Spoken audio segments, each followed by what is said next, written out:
हो का? नमस्कार उपस्थित गुरुजन वर्ग, साधक हे बघा चालू आहे ना व्हिडिओ, भगिनी. चालू आहे ना? हां चालू आहे. मी विश्वनाथ बाजीराव खेडकर नेवासा येथून आलेला आहे. शांताकारं जगशयनं पद्मनाभं सुरेशं पुस्तक आहे ना अजून? विश्वाधारं गगनसदृशं मेघवर्णं शुभांगं लक्ष्मीकान्तं कमलनयनं योगिभिर्ध्यानगम्यं वन्दे विष्णुं भवभयहरं सर्वलोकैकनाथं सच्चिदानन्दरूपाय विष्णुपत्यादिहेतवे तापत्रयविनाशाय श्रीकृष्णाय वयं नमः. ॐ नमोजी आद्या वेद प्रतिपाद्या जय जय सुसंवेद्या आत्मरूपा. आज कीर्तन विश्व मराठी परिषद आणि Bhishma school of Indian knowledge system यांच्या वतीने गेली 3 महिने ऑनलाईन असा कथाकार प्रशिक्षण वर्ग हा होता. आणि या कथाकार प्रशिक्षण वर्गामध्ये आपल्याला जे बहुमल मार्गदर्शन मिळालं त्यामध्ये आदरणीय डॉक्टर चारुदत्त बुवा आपटे साहेब, Shri Pranav Gokhale sir, doctor Ajit Apte sir, doctor अवंतिकाताई टोळे, श्री शंतनू रेखे आणि डॉक्टर उदय कुंभेकर या गुरुजनांनी आपल्याला मार्गदर्शन केलं. खरं म्हणजे शिल्पकार जेव्हा मूर्ती तयार, दगडाची मूर्ती तयार करतो तेव्हा काय करतो शिल्पकार, तर त्या दगडामध्ये अनावश्यक जो भाग असतो तो अनावश्यक भाग हा तो मूर्तिकार दूर करतो आणि त्या दगडामध्ये सोबत अशा प्रकारची मूर्ती तो तयार करतो. त्याचप्रमाणे गुरुजनांचं कार्य असतं. आपला या 3 महिन्याच्या या कालावधीमध्ये आपल्यामध्ये जे अज्ञान होतं ते अज्ञान खरं म्हणजे या गुरुजनांनी दूर केलेलं आहे. आणि म्हणूनच मोठ्या आत्मविश्वासाने आपण 10 मिनिट, 15 मिनिट, 12 मिनिट या ठिकाणी कथा हे निरूपण करू शकलेलो आपण. हा आत्मविश्वास या गुरुजनांनी आपल्यामध्ये निर्माण केला, त्यांच्या चरणी मी नतमस्तक होतो. खरं म्हणजे आपटे सरांनी सकाळी त्यांच्या मार्गदर्शनामध्ये उल्लेख केला की भारतीय हिंदू धर्मसंस्कृती ही जगाच्या पाठीवर महान, ही भारतीय हिंदू धर्म, सनातन हिंदू धर्म संस्कृती ही जगाच्या पाठीवर महान का आहे, तर हे जे धर्मग्रंथ आहेत, आपले धर्मग्रंथ, या धर्मग्रंथामधून जे तत्वज्ञान सांगितलेलं आहे. आणि म्हणून उल्लेख केला की वसुधैव कुटुंबकम हे तत्वज्ञान आपल्या आणि हिंदू संस्कृती धर्मग्रंथाने हे रुजवलेलं आहे. आणि म्हणून जगाच्या पाठीवर ही जी एक संस्कृती आहे की ती हजारो वर्षापासून, नवीन लाखो वर्षापासून ही टिकून आहे, याचा अभिमान हा या ठिकाणी आपल्याला आहे. हे जे आपल्या ऋषी मुनी असतील, संत साधू महंत मुनी यांनी हे जे धर्मग्रंथ निर्माण केलेले आहेत, या हिंदू धर्मग्रंथामध्ये आपल्याला 3 प्रकारच्या प्रस्थानत्रयी या ठिकाणी दिसतात. पहिली प्रस्थानत्रयी जी आहे ती म्हणजे वैदिक प्रस्थानत्रयी. या वैदिक प्रस्थानत्रयीमध्ये 3 ग्रंथांचा समावेश होतो. त्यामध्ये ब्रह्मसूत्र, दशोपनिषद आणि श्रीमद भागवत, या श्रीमद भगवद्गीता या 3 ग्रंथाचा पहिल्या प्रस्थानत्रयीमध्ये समावेश होतो. दुसरी प्रस्थानत्रयी जी सांगितली जाते आपल्या धर्मग्रंथाची ती म्हणजे पौराणिक प्रस्थानत्रयी. या पौराणिक प्रस्थानत्रयीमध्ये 3 ग्रंथांचा समावेश त्या ठिकाणी होतो आणि म्हणजे रामायण, महाभारत आणि श्रीमद भागवत. आणि तिसरी जी प्रस्थानत्रयी आपल्या ग्रंथाची सांगितली जाते ती प्रस्थानत्रयी म्हणजे संतांची प्रस्थानत्रयी. आता ही संतांची प्रस्थानत्रयी जी आहे ही आपल्या राज्यानुसार बदलते. तर उत्तर प्रदेशाचा जर आपण उल्लेख केला तर त्या ठिकाणी कबीर, सूरदास आणि तुलसीदास ही उत्तर प्रदेशातली ही प्रस्थानत्रयी. महाराष्ट्रातल्या संतांची जर प्रस्थानत्रयी आपण पाहिली तर श्री संत ज्ञानेश्वर महाराज आणि त्यांची भावार्थ दीपिका तथा ज्ञानेश्वरी. त्याचप्रमाणे या ठिकाणी श्री संत एकनाथ महाराज की त्यांनी आपल्या भागवत ग्रंथाच्या दशम स्कंदावर ही एकनाथी भागवत ही टीका त्या ठिकाणी केली आणि तो एकनाथी भागवत. त्यानंतर संत तुकाराम महाराज यांचा गाथा आणि त्यानंतर संत रामदास महाराज यांचा दास.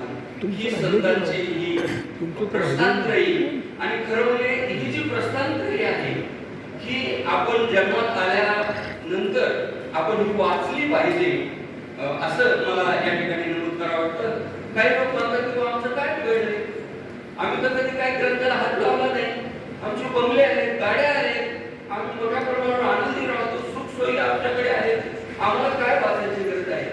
पण आपल्या पूर्वजांनी आपल्याला सांगितलेलं आहे की मानव आणि पशु यामध्ये काही गोष्टी साम्य आहेत. त्या साम्य गोष्टी कोणत्या आपल्या पूर्वजांनी सांगितल्या? आहार, निद्रा, भय आणि मंथून या प्राण्यामध्ये आहेत आणि मनुष्यामध्ये आहेत. जर आहार, निद्रा, भय, मंथून यामध्ये जर आपण गुंतून राहिलो आणि या पलीकडे जर आपण काही केलं नाही तर प्राण्यामध्ये आणि आपल्या मानवामध्ये काय फरक राहिला? आणि म्हणून या पलीकडे जाऊन आपल्याला काहीतरी केलं पाहिजे आणि म्हणून हा प्रशिक्षण वर्ग हा आपल्याला मार्गदर्शन करण्यात आहे. खरं म्हणजे आपली कथाकथनाची परंपरा ही फार जुनी आहे, सनातन आहे. ही सनातन आहे याचा अर्थ काय? तर नैमिष्य अरण्यामध्ये आणि सूत मुनी आणि शौनक ऋषी आणि या शौनक ऋषी बरोबर असलेले 88,000 ऋषी यांच्यामध्ये या कथाकथनाच्या माध्यमातून या आपल्या सर्व ग्रंथावर मंथन होत असे. प्रश्न संवादाच्या द्वारे विचारून या ठिकाणी त्या नैमिष्य अरण्यामध्ये आणि ह्या कथा ह्या होत असतात. हे फार पुरातन काळापासून हा आपला इतिहास आहे. मला आनंद असा वाटतो की आजही तिथं या नैमिष्य अरण्यामध्ये श्रीमद भागवत कथा ह्या होतात आणि आपला क्लास चालू असताना आपले या ठिकाणी आपले महाराज त्या ठिकाणी श्रीमद भागवत कथा करायला गेले होते हे आपल्याला सगळ्याला माहित आहे. म्हणजे आजही त्या नैमिष्य अरण्यामध्ये आणि म्हणून आपल्या धार्मिक परंपरेचं नैमिष्य अरण्य हे एक ज्ञानपीठ म्हणून त्या ठिकाणी ओळखलं जातं. तो एक वारसा या ठिकाणी आपल्याला आहे. आणि म्हणून मी आज श्रीमद भागवताच्या संदर्भामध्ये काही बोलणार आहे. श्रीमद भागवत या ग्रंथाची उत्पत्ती कशी झाली याला सुद्धा इतिहास आहे.